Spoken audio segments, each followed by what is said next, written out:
to restore democracy. I witness that there is only one God, and that Muhammad is his messenger.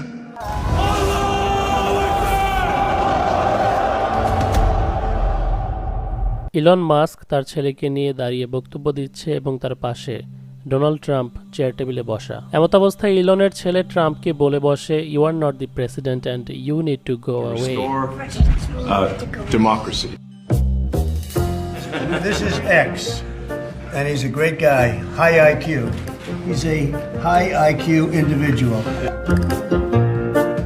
Is to restore democracy. Well, if you don't have a feedback loop, FAX, we would have to, if you sorry.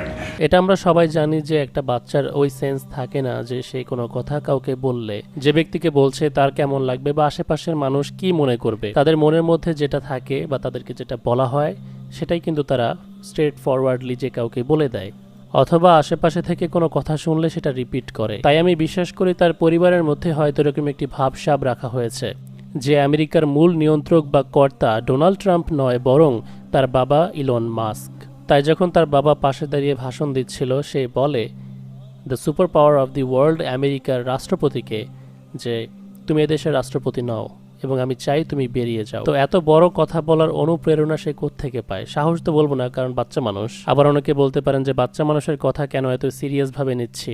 সে আসলে এই সমস্ত বিষয় খুব কাছ থেকে প্রত্যক্ষ করেছে, তার বাপের ট্রাম্পকে প্রেসিডেন্ট করার প্রসেসিং, এবং ইলন তার প্রত্যেকটা কাজে তার ছেলেকে ইনভলভ করেছে, সাথে নিয়ে ঘুরেছে। এই ভিডিও ক্লিপটা দেখুন। Save America. And? Help Trump. Okay. পিচ্চি কিভাবে বলে দেখেন, আমরা আমেরিকাকে সেভ করব এবং ট্রাম্পকে সাহায্য করব। তো এই পিচ্চি আসলে ওর বাপকেই সবকিছু মনে করে, রিয়েল হিরো, দ্য সেভিয়ার, এবং ট্রাম্প তো জাস্ট একজন মনোনীত কর্মচারী। এজন্য হয়তো কাইন্ড অফ জেলাসি থেকে, যেটা সাধারণত বাচ্চাদের মাঝে দেখা যায়, তার বাপকে পাশে দাঁড়িয়ে থাকতে এবং ডোনাল্ড ট্রাম্পকে বেশি প্রায়োরিটি দিতে দেখে সে ট্রাম্পের সাথে এরকম আচরণ করে। তাও শুধু এতটুকুই নয়, বাচ্চাটি আরো বলছিল I want you to shush your mouth, মানে চুপ থাকো। মানে হয়তো বোঝানোর চেষ্টা করছিল তুমি চুপ থাকো এবং লেট মাই ফাদার স্পিক, কারণ সে তোমার চেয়ে বেশি রাইট রাখে। এখান থেকেই বুঝে নিন ডোনাল্ড ট্রাম্পের গলার পট্টি কার হাতে। আমি ডোনাল্ড ট্রাম্পকে নিয়ে করা গত এপিসোডে বলেছিলাম তাকে ক্ষমতায় আনতে ইলন মাস্ক বড়সড় লবিং করেছে। We don't need to fire public health workers at USAID. We don't need to fire teachers at the Department of Education. We don't need to fire air traffic controllers at the FAA. We need to fire Elon Musk. In our neighborhoods and in the halls of power, we all should agree that an unaccountable billionaire should not be stripping our government down to sell it off for parts to make money for himself and his friends. Just in the last few days, Donald Trump has empowered Elon Musk, and House Republicans have remained silent as Musk tries to threaten health care for our seniors, Social Security for our families, meals for our kids, and he has to be held accountable.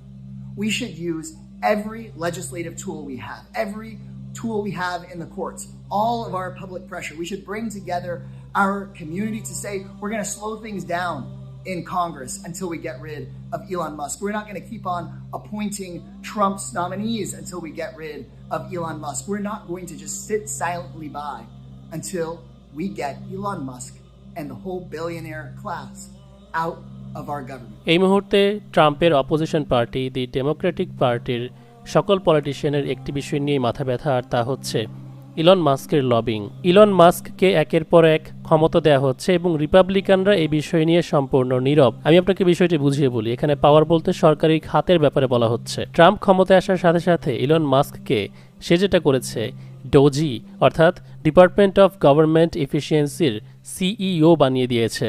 Doji হচ্ছে একটা সরকারের মূল যে বিষয়, জনগণের কাছ থেকে ট্যাক্সের যে টাকা এসে জমা হয় এবং সেই টাকা দিয়ে যখন সরকার জনকল্যাণের জন্য কোনো কাজ করে বা কোনো খাতে ব্যয় করে, এই পুরো বিষয়টা কিন্তু এখন ইলন মাস্ক নিজে নিয়ন্ত্রণ করতে পারে। তো সে আসার সাথে সাথে কিছু সরকারি কর্মকর্তাকে বহিষ্কারও করেছে যারা নিউক্লিয়ার নিয়ে কাজ করছিল, এবং এর কারণে কংগ্রেসের অনেকেরই মেজাজ খারাপ হয়ে যায়। আর এটা করার কারণ হলো ইলন মাস্ক কিন্তু সবসময় একটা হাবভাব নিয়ে থাকে যে সে যুদ্ধের বিরুদ্ধে, সে যুদ্ধবিগ্রহ পছন্দ করে না। তার টুইটার অ্যাকাউন্টে আপনি তাকে এমন অনেক পোস্ট করতে দেখবেন। এজন্য ডোনাল্ড ট্রাম্পকে শিখিয়ে দিয়েছিল ইলেকশনের সময় যেন সে বলে সে যুদ্ধ থামাবে রাশিয়া, ইউক্রেন এবং মিডল ইস্টের। কারণ জো বাইডেন থাকাকালীন ইলন বারবার করে বলছিল যে বাইডেন জনগণের ট্যাক্সের টাকা দিয়ে মূলত ইসরায়েলকে হিউম্যানিটেরিয়ান হেল্প বা চিকিৎসা পাঠানোর নামে ইসরায়েলকে ফান্ডিং করছে। সে তার টুইটারে বারবার করে এরকম বলছিল যে আমেরিকা উভয় পক্ষে টাকা লাগাচ্ছে, বাইডেন জনগণের টাকা দিয়ে ইসরায়েলকে ফান্ডিং করছে। হ্যাঁ, যুদ্ধ একটা এত খারাপ জিনিস যেখানে জনগণের কষ্টের টাকা ব্যয় করা হচ্ছে দেশের উন্নতি না করে।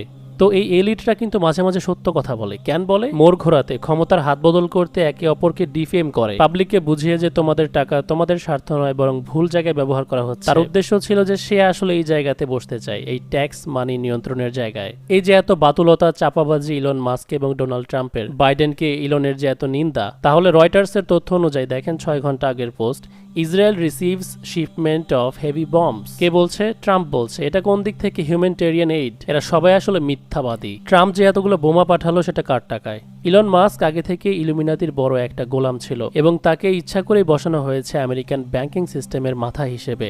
হি who controls the money supply of a nation controls the nation, James A Garfield. অর্থাৎ যে ব্যক্তি একটি দেশের মানি সাপ্লাই কন্ট্রোল করে সে পুরো দেশটাকে নিয়ন্ত্রণ করে। ডোজি কিন্তু আমেরিকার মেইন মানি সাপ্লাই ট্রান্সফারের অথরিটি। রথসচাইল্ড ফ্যামিলির মূল কৌশল ছিল give me the control of a nations money supply and I care not who makes the laws. আমাকে শুধু একটি দেশের মানি সাপ্লাইয়ের নিয়ন্ত্রণ দাও, তারপর কে কোন ল বা আইন বানালো তা দেখার প্রয়োজন আমার নেই। এবং ইলন মাস্কের এই উদ্দেশ্য তার ছেলে পর্যন্ত জানে। শোনেন।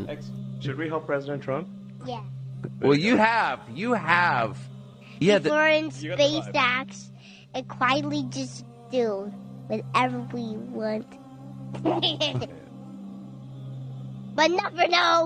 বাচ্চাটা এখানে মূলত বলছে যে আমরা স্পেস এক্সের জন্য ট্যাক্সের টাকা নিয়ে তারপর সেটা দিয়ে যা ইচ্ছা তাই করব এবং সেটা কেউই জানতে পারবে না।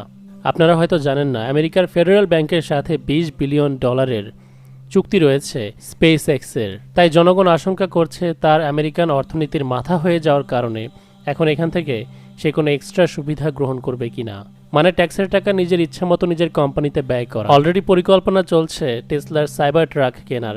State dept plans $400 million purchase of armoured Tesla Cybertrucks. এখন আমাদের প্রধান উপদেষ্টা ডক্টর ইউনূস সাহেব হয়তো অবশ্যই জানেন যে দেশের মানি সাপ্লাই কারো হাতে থাকে সেই হচ্ছে সেই দেশের গডফাদার, কারণ সে নিজেও এই ফিল্ডে কাজ করেছে গ্রামীণ ব্যাংকে। তাই হয়তো ইলনের সাথে যে কোনো একটা চুক্তির মাধ্যমে তাকে কাছে আনার পরিকল্পনা করছে। কিন্তু ইলনের মতো ইলুমিনাতির গোলাম আমাদের দেশে পলিটিক্স করতে শুরু করলে সেটা মুসলমানদের ভবিষ্যতের জন্য ভালো হবে বলে আমি মনে করি না। অলরেডি তার হাতের পুতুল ট্রাম্প সেটা দেখিয়ে দিয়েছে ইসরায়েলে বোমা পাঠানোর মাধ্যমে।